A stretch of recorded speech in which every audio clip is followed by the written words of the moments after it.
Laisse-moi t'aimer toute une vie. Bon, on va laisser ça. Laisse-moi.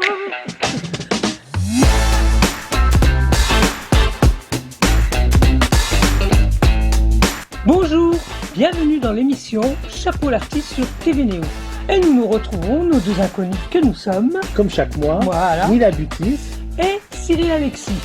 Et comme d'habitude, nous allons voyager dans le passé, dans les années 60, 70 et 80. Alors aujourd'hui, nous allons évoquer la carrière de Mike Brandt. Et pour commencer, présente-nous le déroulé de sa vie d'artiste. Moshe Brandt, né le 1er février 1947 à Famagoust, colonie britannique de Chypre. Il est décédé, hélas, le 25 avril 1975 à Paris, chanteur-compositeur israélien. C'est en France qu'il rencontre le succès au début des années 70, avant sa mort prématurée à l'âge de 28 ans. Ses chansons les plus connues sont « Laisse-moi t'aimer » en 70, C'est ma prière 72, Qui saura en 72, Rien qu'une larme en 73, C'est comme ça que je t'aime en 74 et Dis-lui en 75.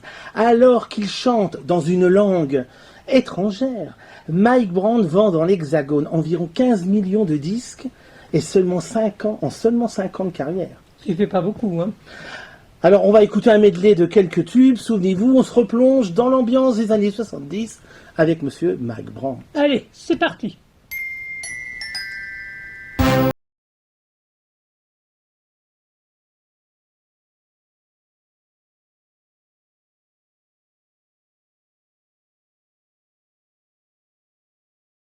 Qui saura, qui saura me faire oublier, dites-moi. Donne un peu de toi, partage avec ceux qui n'ont plus rien déjà. Quelques tubes seulement de sa courte carrière, mais il en manque parce qu'on ne peut pas tout mettre. Mais bon, voilà, quelques tubes qui font plaisir à entendre. Et que tout le monde connaît plus ou moins déjà. Bah, normalement, tout le monde connaît, enfin ceux qui sont à peu près de notre âge. Hein. Voilà. Eh bien, raconte-nous un peu son enfance et ce qui l'a motivé vers la chanson. Alors Moshe parle bien plus tardivement que les autres enfants. Il reste muet de longues années, mais se rattrape plus tard, avec une passion pour le dessin et le chant qu'il affirme très tôt à son entourage. Alors à 11 ans, il est le seul garçon dans la chorale de son école d'un tempérament angoissé. Sa scolarité est erratique. Fort d'un succès local, il est invité à chanter dans les fêtes et les bars. À 17 ans, il rejoint le groupe de son frère cadet Zwei, joueur d'accordéon, The Chocolates, en tant que chanteur principal. Le jeune groupe se produit dans des soirées, des clubs, des cafés ou des hôtels de Haïfa, en reprenant les succès de la musique pop-rock que Moshe chante phonétiquement. Ah oui, parce que là, le problème, il n'avait pas un bon français. Et oui, mais Mike Brandt, à ce moment-là, qui ne connaissait pas bien l'anglais, d'où l'histoire de la phonétique. De plus, l'anglais, lui, il était très présent quand même dans la musique pop, donc il a bien fait. Ça devait être un peu le cirque pour apprendre tout ça. Ah, il a appris un peu, certainement, mais c'est vrai que ce qu'il affectionnait, la chanson pop-rock, elle venait pas de France, elle venait des États-Unis. Oui, voilà. Donc les artistes qu'il aimait, donc forcément, il fais-moi chanter en italien, tu vas voir comment ça va faire. Oui, je préfère pas. Alors, on va en rester français. Un patron de nightclub conseille de mettre le jeune homme, qui semble séduire la clientèle, en avant, et le groupe s'intitule désormais Michael, Cella et les Chocolates, Et chocolate. qui offre 150 chansons par soirée. Oui, c'est quand même déjà un bon Moi, je tiendrais répertoire. pas. Hein. Ouais. Donc, Moshe devient peu à peu, après un artiste reconnu dans les grands hôtels israéliens, à la tête de son groupe. Il interprète pour la clientèle internationale, justement, des hits américains, de ses chanteurs préférés. Alors, Tom Jones, Elvis Presley, Frank Sinatra, Aretha Franklin quand même, les Platters. Il est amateur de jazz et sa voix de crooner le sert. Il commence avant tout avec des reprises, des succès du Festival de Saint-Rémy. Dès 1965, il se fait appeler Mike, ce qui sonne plus américain. Oui, ça c'est sûr. Hein. Évidemment, Mike correspond mieux au style du groupe et surtout aux reprises des grands chanteurs américains qu'il affectionnait, Absolument, évidemment. ah oui. Moshe, ça parle pas très américain tout ça. Hein. Alors en 1968, il entre comme chanteur dans la célèbre troupe de chanteurs et danseurs israéliens du grand musical d'Israël, l'Akat Carmon, dirigé par le chorégraphe Jonathan Carmon, qui a découvert la voix et le charisme du jeune Mike, dont il perçoit le potentiel. D'accord. En hiver 1968, à l'hôtel Hilton, réputé à Téhéran en Iran, où il enchaîne tous les soirs plusieurs dizaines de chansons. Eh oui. Et dis-moi, c'est à ce moment-là que son destin se dessine. Il me semble qu'une des chanteuses françaises l'a repéré. Voilà exactement, le 17 mai 1969, la voix, le sourire et le charme de Mike Brandt interpellent la chanteuse Sylvie Vartan et son secrétaire Carlos, car elle venait de chanter par là-bas, etc. Et donc elle est allée dans une soirée et elle est tombée sur le fameux Mike Brandt. Mike Brandt. Moshe Brandt à l'époque. Ouais, Moshe Brandt, qui était quand même un beau jeune homme, on peut pas dire, la nature l'a bien soigné. Mais dis-moi, Ça, c'est tu sûr. parles bien de Carlos, le chanteur Carlos? Oui, qui est dans un rôle de secrétaire, parce qu'il a commencé comme secrétaire et accompagnateur de, Oui, c'est quand même assez de étonnant Sylvie de Vartan, savoir de Johnny Hallyday, etc. Bah, Bah, toi, on fait découvrir ça au public, Ah, parce bah que oui, c'est vrai faut que le savoir. Carlos, pour nous, c'est le chanteur. ça Avant jamais- d'être chanteur, il s'occupait de la carrière de, Eh ben de voilà, Sylvie on en Vartan. apprend tous les Et jours. d'autres, il y a un peu d'autres. Donc oui, alors tous deux de passage lors d'une tournée qui l'invite à leur table, puis en France, où il lui assure qu'il aura un bel avenir, D'accord. qu'il ne parle pas le français, seulement un peu l'anglais. C'est ça qui est un peu, voilà. Oui. Et voilà qu'on peut dire que son aventure commence à démarrer en France. Hein, bon, petit à petit, parce qu'on parle bien de Mike Brandt qui savait pas trop s'exprimer en français. Là, il quand parlait même, pas hein. du tout français. Oui, alors, donc c'est un peu compliqué d'avoir Alors, une carrière en France sans parler français. On hein. peut dire pas du tout. Donc, surtout à cette époque, on chantait pas en anglais ni tout ça à l'époque. 2 mois plus tard, le jeune Israélien de 22 ans, donc, arrive à Paris et s'installe dans une chambre d'hôtel au quartier latin. Il possède peu d'économies et téléphone quotidiennement à Carlos et Sylvie sans que personne lui réponde. Jusqu'au jour où, à court d'argent, il se voit obligé de reprendre un avion pour quitter la France. Il n'avait plus d'argent. Donc, lors d'une dernière tentative depuis l'aéroport d'Orly, on va dire la dernière pièce, Oui. Carlos décroche enfin son téléphone et explique qu'il est de retour d'une tournée d'été avec Sylvie, donc il n'était pas là, et que là, enfin, ça y est, là, le contact est pris sur Bah Paris. oui, c'est certain. Et un peu plus, l'histoire de Mike Brandt n'aurait pas eu ce destin-là. Hein. Un coup de fil et toute la donne change. Faut dire qu'il s'est senti un peu oublié. Il a été parachuté en France sans trop parler français et puis il n'arrivait plus à joindre ses Donc il contacts. allait repartir, mais parfois, il y a des bonnes fées là-haut. Voilà, et le destin a Ou fait des que... archanges, ou ce que tu il veux. devait En rester tous France. les cas, c'était son destin. Alors, la carrière de Moshe Brandt va commencer à se dessiner. Enfin. Il se produit au club Bistingo, grâce à Carlos, qui l'héberge, chez lui, Bah, à voilà. Saint-Germain-des-Prés, et lui fait rencontrer Eddie Barclay. Dis-moi, Eddie Barclay, ça me parle tout ça. C'est un grand producteur, me semble-t-il. Qui ne connaît pas Eddie Barclay? Tous les artistes français connus ont été suivis par lui. Ça, il y en a beaucoup qui ont été produits par Eddie Barclay, Patrick Juvet, j'en oublie plein d'autres, enfin, beaucoup d'artistes, effectivement. Et puis, il a rencontré également en même temps d'autres professionnels du showbiz, Et oui, dont l'un des là. compositeurs de Sylvie Vartan et Johnny Hallyday. Oui, ce qui n'est pas... Monsieur une Jean affaire. Renard, est-ce que ça te dit quelque chose? Jean Renard, il n'y avait pas une histoire avec Jean Manson? Une blonde américaine oui, comme ça. Voilà. Jean Hein, je commence à connaître... Alors Jean petite histoire Renard, de- il est impressionné par Mike Brandt, et qui vient d'interpréter le standard de jazz Summertime. Ah oui, Summertime. Voilà, de George Gershwin, bien sûr, Oui. lors du premier rendez-vous chez Jean-Claude Vannier. Jean Renard lui propose aussitôt « Laisse-moi t'aimer » et devient son producteur, agent costumier et confident. Il rassemble une équipe de professionnels pour assurer le lancement de son poulain. Oui, Voilà. ce qui n'est pas rien. Donc tout. Hein. Non, et puis laisse-moi t'aimer. On pour, connaît, hein. pour une voix en or. Hein, Qui n'est-ce ne pas connaît pas ce grand tube?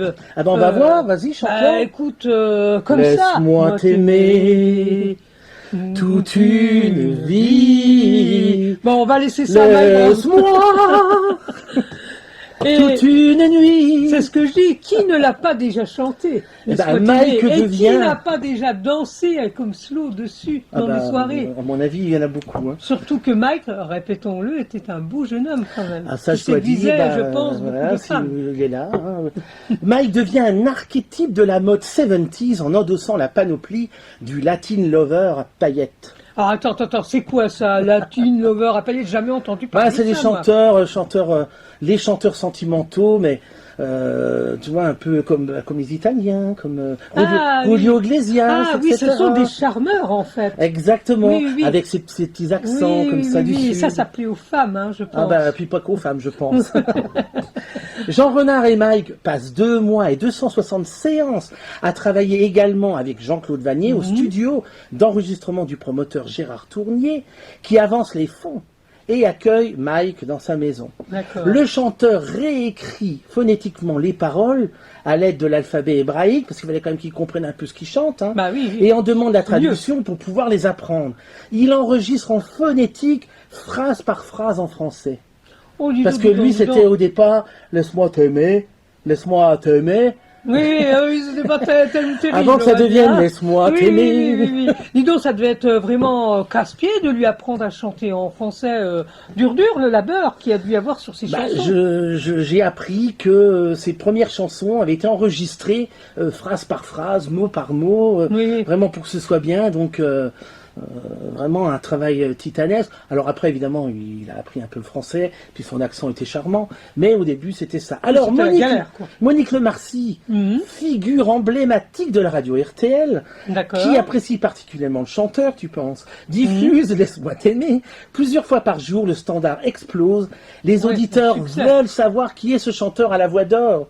Le titre Laisse-moi t'aimer est interprété pour la première fois en public au Festival du Miden en janvier 70. Le festival est diffusé sur toutes les chaînes de télévision et le single sorti le lendemain D'accord. devient rapidement un énorme succès avec plus de 500 000 Ah bah exemplaires oui, c'est vendus. évident. Hein. On le regarde avec son premier 45 tours Ah de oui, 66. oui, c'est... Laisse-moi t'aimer. Laisse-moi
Le 8 octobre 1970, il sort Mais dans la lumière et remporte le Grand Prix RTL. Oui, bah ça, mais dans la lumière, Alors. je peux pas dire que je connais ça. Mais dans la lumière. Non, ça me dit rien. Ça, non, pas. Bon, c'est pas grave. Peut-être que d'autres personnes connaissent. Hein. Oh, bah, c'est certain. Mike Brandt est régulièrement invité aux émissions de Guy Lux, bien sûr, et Marie-Tige Libert Carpentier. Il devient l'ami de vedettes telles que Dalida ou Charles Aznavour. Ah oui, là, il est vraiment inséré dans le milieu du showbiz. Là. La TV, en plus, la télévision, avec toutes ces émissions que les Français regardent régulièrement, telles que Guy Lux, qu'on a connu et qui a eu un grand audimat au moment-là. ça, c'est sûr. Donc ça, c'était vraiment le plan à ne pas louper. Alors, il part quand même donner des concerts en Israël, dont le premier a lieu le 31 décembre 70. Il enregistre également des versions de ses chansons, alors sûrement en phonétique aussi, hein, Oui, en oui. allemand et en italien. Ah oui, il avait déjà du mal avec le français, alors Bah, s'il se moi, lance dans je l'allemand et tire mon l'italien, chapeau, hein. oui, bah, voilà. Alors au même moment sort son nouveau 45 tours, Nous irons à Sligo, écrit par Franck Gérald, suivi par Accord perdu. Oui, bon, désolé, mais je connais toujours pas. Hein. Accord perdu, je vais Non, moi, je connais celui, hein. t'aimer. Mais bon, il Mike l'a fait. Brandt reçoit alors des propositions de cinéma, mais ne donne pas suite afin de ne pas se disperser dans une carrière d'acteur, alors qu'ils ne se sont pas encore aguerris dans celle de chanteur. hein. Oui, ça c'est sûr, mais regarde, c'est quand même un beau mec. Moi, je pense que dans le Cinoche, il aurait fait quand même un beau succès. Ouais, c'est la chanson qui a primé. Hein, Bon, parfois. voilà, il a fait son choix, on va dire. Hein. En tous les cas, en octobre 71, Dalida propose à Mike de faire la première partie de son spectacle à l'Olympia, alors qu'il préférait jusqu'alors se produire en province. Ne se sentant pas prêt pour se lancer à Paris, il rencontre pour la première fois le public de la capitale, bien sûr, le 23 oui. novembre 71, et s'y produit pendant 15 jours au cours d'une performance de 40 minutes, où il alterne chansons et imitations. C'est quand même une belle aubaine, hein, je pense, hein, d'être juste dans la première partie de Dalida. Et imitation. Et voilà. Et alors, imitateur, alors là, tu me dis, mais c'est nouveau, mais Mais oui. j'ai jamais vu dans ce rôle-là. Et toi, tu l'as déjà vu imiter? Je l'ai vu même à la télé, où Ah il bon. imitait Jerry Lewis, enfin des... Ah oui, ça devait donner. Hein. Des standards américains. Non, mais il aimait la vie, c'était un rigolo, hein, comme je peux pas croire.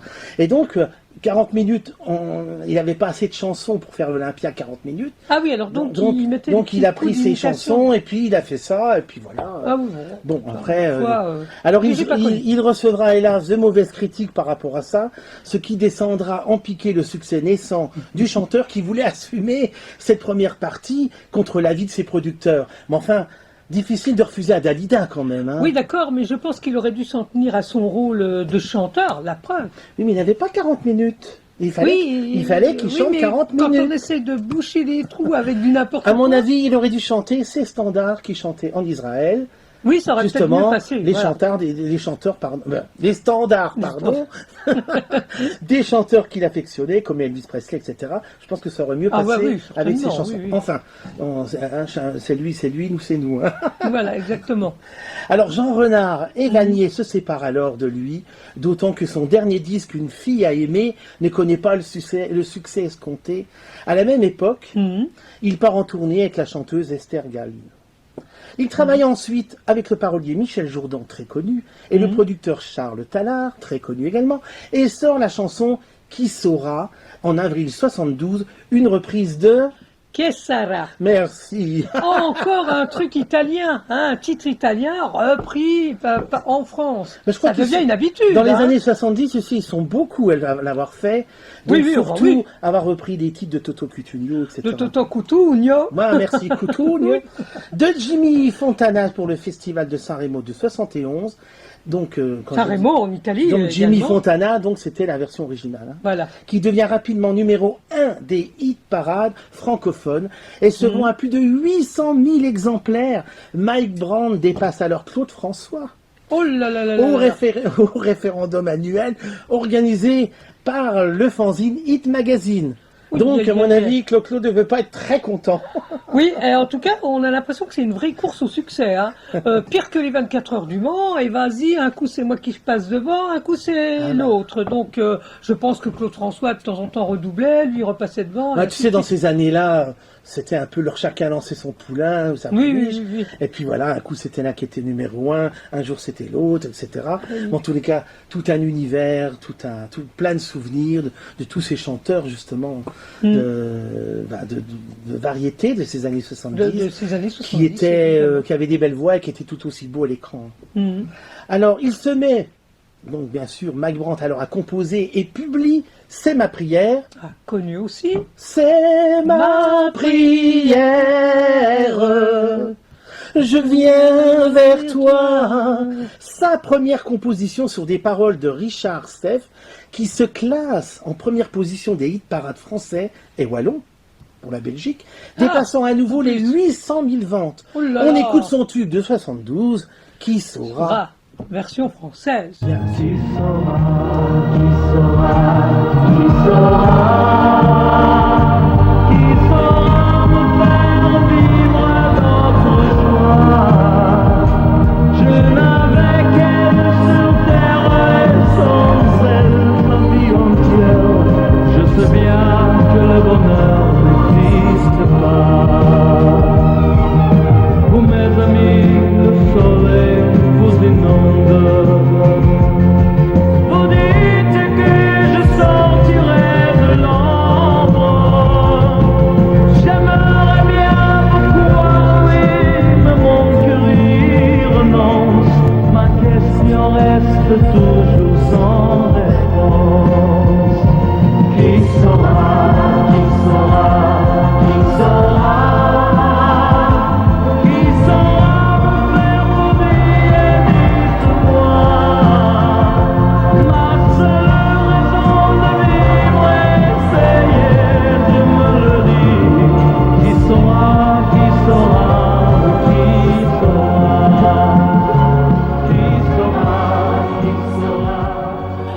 cher public, que de tubes. Je pense que vous les connaissez tous quand même, ces Oh, tubes-là. mais je suis certain que tous ceux qui connaissent Mac Brand connaissent tous les tubes.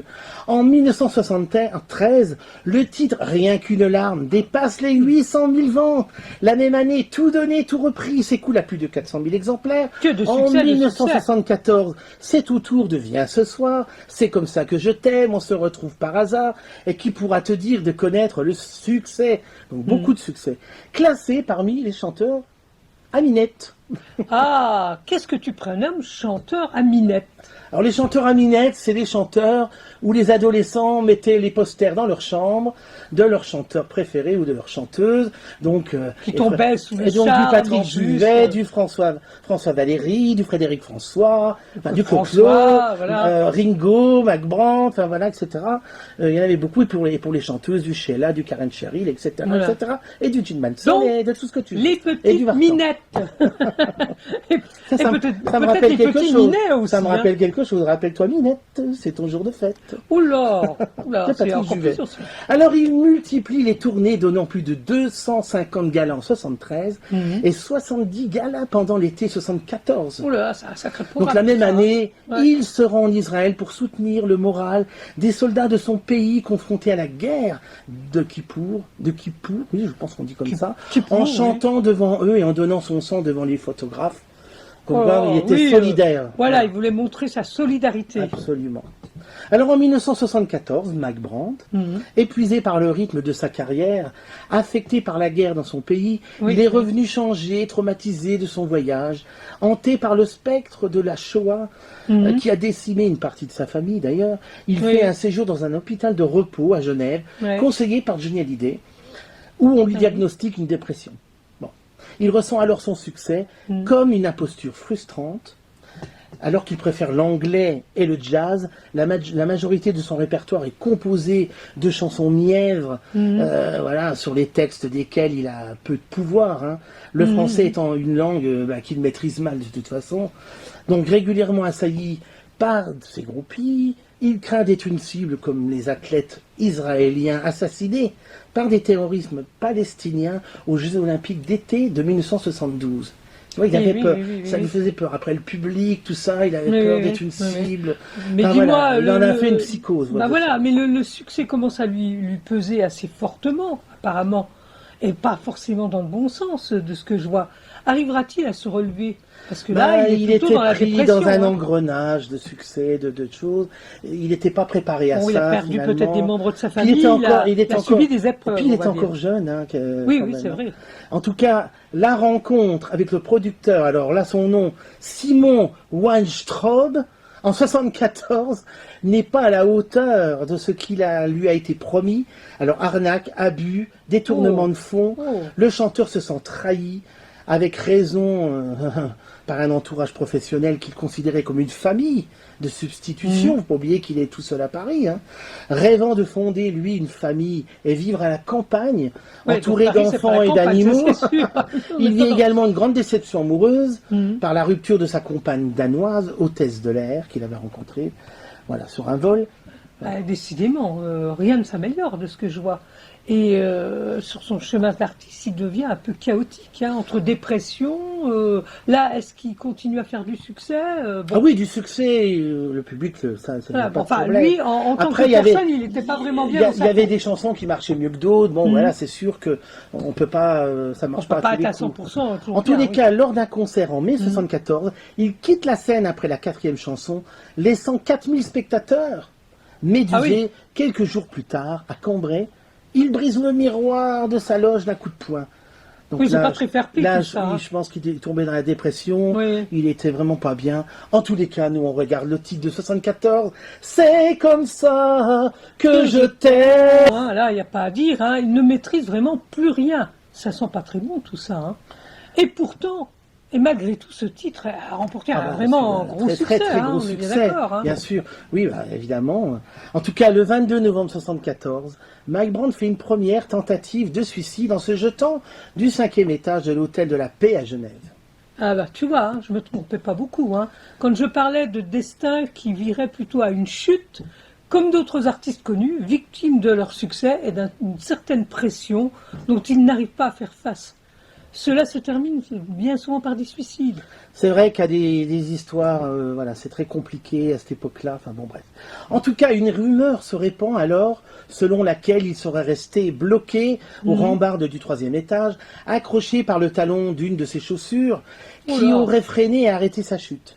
Ben, tant mieux. Il en ressort avec un traumatisme crânien, une double fracture de la jambe. Oui, oui. À son arrivée à l'hôpital, où il restera 2 mois, il a un moment de délire, croyant être dans un camp de concentration. Donc Oui, là, oui, oui. Donc il y a quand entre même la des choses- dépression et puis le côté physique des choses. Alors rien à d'après dire. les confidences que Mac Brandt aurait faites à Dalida, et le témoignage du concierge de l'Hôtel de la Paix, il était excédé par son nouveau producteur, D'accord. Simon Weinstraub, là, qui ne lui offrait ni les royalties, ni la carrière internationale pour lesquelles il avait signé un contrat le 1er juin 1974. Donc il se sentait arnaqué, Bah évidemment. oui, ce jour-là, Mike lui aurait annoncé qu'il préférait se jeter par la fenêtre plutôt que de continuer à travailler avec lui. En Oh. guise de réponse, Weinstraub aurait ouvert la fenêtre et lui aurait dit « Tu veux sauter ? Bien saute !» Oui, et puis alors lui, bête, il a fait le saut de l'ange, on va Voilà. dire ça. Alors par provocation, Mike Brandt repérant un balcon au-dessous de celui de la chambre de Weinstraub, Ah oui, il avait calculé quand même. aurait alors sauté parvenant à y atterrir. Son producteur, lui, aurait ensuite maquillé la scène Oh là là. en affirmant être sous la douche au moment du saut dans le lit de son protégé, afin de se dégager de toute responsabilité. Enfin, interviewé sur son lit d'hôpital, Mac Brandt déclare qu'il s'agirait d'un moment de folie, ça oui, et qu'il ne recommencera pas. Voilà. Oui, oh, c'est une sombre histoire, hein, tout ça. Mais enfin, bon, Enfin, c'est comme ça, moi, on n'est pas là pour juger, hélas, mais... voilà. exactement. mais- Après sa convalescence, Mac Brandt doit se remettre au travail parce que son contrat l'engage à sortir plusieurs 45 tours par an et à en assurer toute la promotion. Mac Brandt suit ce mouvement sans encadrement psychologique ni médication thérapeutique. Donc il ne s'est pas soigné. Ah oui, C'est ça, le en problème. plus, donc tu vois un peu le truc. Ah, c'est une sacrée époque hein, quand même. On sortait des 45 tours comme des petits pains, c'est pas comme aujourd'hui. Hein. Mais alors, bon, quelle pression derrière tout ça, parce qu'il fallait quand même les sortir, ces 45 tours. Et est-ce qu'il va rebondir ou est-ce qu'il va sombrer dans ces démons? Alors je vais t'en parler dans un moment, mais justement je vais bifurquer sur les 45 tours. Vous voyez, il y a un superbe coffret là qui est sorti, qu'on peut encore trouver dans le commerce, avec tous les 45 tours qui ont été remis au goût du jour. Oui, c'est des formats d'aujourd'hui. Regardez, on va c'est pas dire. magnifique, son premier, etc. Enfin, tout Pour dire jusqu'au que- dernier, avec des Pour dire bonus. que les succès, il y en avait. Voilà, hein, tous les 45 tours, tu vois, ils sont là comme des voilà. petits pains, Comme des justement. petits pains, voilà. Et avec des bonus où ils chantent en israélien Voilà. ses débuts. Alors et puis- n'hésitez pas. Et puis des lives, donc si vous le trouvez, très bon coffret, prenez-le. Voilà. Écoutez-le. Alors, je reviens donc au printemps, 75, il enregistre, dit lui, adaptation française du succès Feelings de Maurice Albert et de Loulou Gasté, une chanson composée en 1957 par Loulou Gasté justement. Mike se rend au studio le jeudi 24 avril 75 et croise par hasard Jean Renard, avec qui il Ah oui, souhaite il avait travaillé, retravailler. Tous deux prennent rendez-vous pour le lundi suivant, très heureux d'envisager de nouveaux projets à nouveau ensemble. Oui, ça le reboostait. Il était quoi. boosté, il était Voilà. content. Mac a rendez-vous le lendemain pour acheter un nouvel appartement. Oui, dans Et la semble cour, derrière. ravi de sa renaissance. Il jette même ses béquilles dans la Seine, car il apprend que son médecin qu'il ne boitera pas à la suite de l'accident De de la fameuse Genève. chute de l'étage. Mais alors le vendredi 25 avril 1975, donc le lendemain, jour de la sortie de son nouveau disque, à 11h15, l'artiste tombe du 6e étage d'un immeuble situé rue Erlangère, dans le 16e arrondissement de Paris. Alors qu'il était chez son amie Jeanne Cachy, il meurt. Dans l'ambulance qui le transporte à l'hôpital, plusieurs thèses ont été avancées pour expliquer sa mort. Moi, je ne reviendrai pas dessus. Et oui, tragique événement, 28 ans quand même, c'est pas, hein, c'est très jeune. Et la Ouais. fin de tout projet, il laisse derrière lui l'image d'un beau gosse, plein de talent, on peut dire, puisque ça a été couronné en 5 ans de plein de succès. Enfin, envie d'en finir, trop de pression, on ne saura jamais. Seul lui le sait et l'emportera avec lui. En tous les cas, la veille, il était très enthousiaste de l'avenir. Et oui, Bon, moi, je ne dirais rien. Donc En tous là- les cas, Ça a fait beaucoup de bruit à l'époque et dans la presse, etc. Oui, bah, la presse Elle est a fan, du sang. évidemment, complètement bouleversée. Tout le monde se souvient de cette époque-là, au moment où on nous a appris la mort. Moi, je m'en souviens encore plus parce que le 25 avril, c'est le jour d'anniversaire de ma mère. Alors, Ah, je bah peux pas voilà. oublier.